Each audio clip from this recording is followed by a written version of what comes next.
ఒక్క వాళ్ళు video call చేస్తున్నారు, నేనేమో మీకు చేస్తున్నా.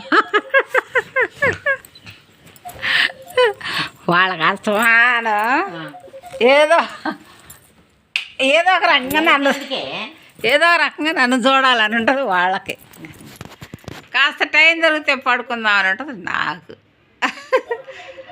అక్క చెల్లెలు కదా, ప్రేమ అంతే ఉంటుంది. కానీ కోడలు అక్క చెల్లెలతో మాట్లాడుతుంటే అత్తకు ఉంటుంది ఎలా కోపం వస్తుంది. ఎందుకంటే ఏముంటాయి అసమానం కబుర్లు అంటే. అదే అత్త అయితే వాళ్ళ అక్క చెల్లెలతో ఎంతసేపు అయినా మాట్లాడుద్ది. ఎందుకంటే వెనకటి రోజులు వేరు, వెనకటి ప్రేమలు వేరు. ఇప్పుడు ఎవరు మాట్లాడుకున్నా టైం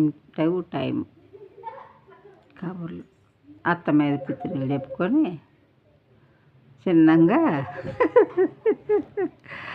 అత్త గురించి చెడ్డగా చెప్పుకొని వాళ్ళ మైండ్లు పాడు చేసుకుంటారు.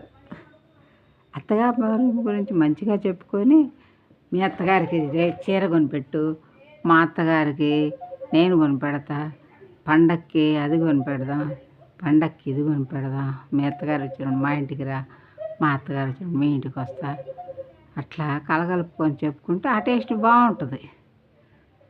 కానీ మా అత్త తగ్గింది, మా అత్త కూర మీద మూత లేదన్నది, అన్నం మీద మూత పెట్టమన్నది అని చెప్పుకుంటే మైండ్ ఖరాబ్ అయింది, డిస్టర్బెన్స్ అయింది కదా.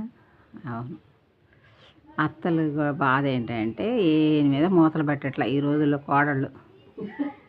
కిచెన్లో పోయి చూసామా, నాయను ఆ అన్నం తినాలో వద్దో తెలియదు. ఆ మాట అంటే కోడళ్ళ కోపం వస్తుందని అత్తే కొనుక్కుంటా చేస్తుంది. కిచెన్ శుభ్రంగా పెట్టుకోండి.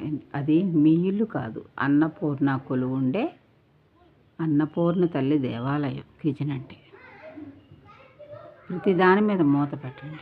జీవులందరికీ భగవంతుడు పెడతారు, మీరు పెట్టక్కర్లే. ఈగలకి, దోమలకి, ఇప్పుడు కాక్రోజులు అని పిలుస్తున్నాం కదా, వాటికి అన్నిటికీ భగవంతుడు పెడతారు. మీరు అన్నిటి మీద మూతలు పెట్టుకొని మీ అత్తకి దగ్గరుంటే కనుక మనశ్శాంతి ప్రసాదించి మీరు తిట్లు తిరుగుకుంటా మంచిగా ఉండండి.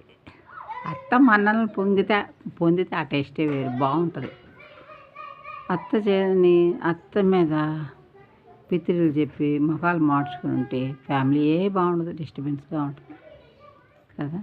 అందుకని కిచెన్లో శుభ్రంగా మేము ముందు మూతలు పెట్టండి. భోజనాలు తిన్న తర్వాత కిచెన్ అంతా ఒక్కసారి తడిపట్ట పెట్టి తుడవండి. అన్నిటి మీద మూతలు పెట్టుకోండి. మళ్ళీ ఎప్పుడో రాత్రి 8 గంటలకి ఆ కిచెన్ దగ్గరికి వెళ్ళేది.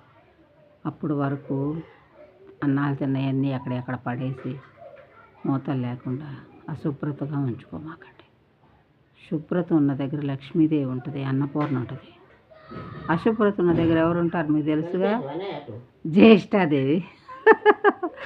ఆ తల్లికి భలే ఇష్టం కింద అన్నం పోవటం, పాలు పోవటం, పెరుగు పోవటం, అక్కడ సరదాగా ఎంజాయ్ చేస్తుంటుంది జ్యేష్ఠాదేవి. పేరు కూడా చాలా గొప్పదే, జ్యేష్ఠాదేవి. ఆ తల్లిని మాత్రం మీరు ఎక్కువ ఆహ్వానించుకోమాకండి. ధనలక్ష్మి అమ్మవారిని, అన్నపూర్ణ అమ్మవారిని ఆహ్వానించండి. ఓకేనా. Bye. Like and subscribe. Bye bye.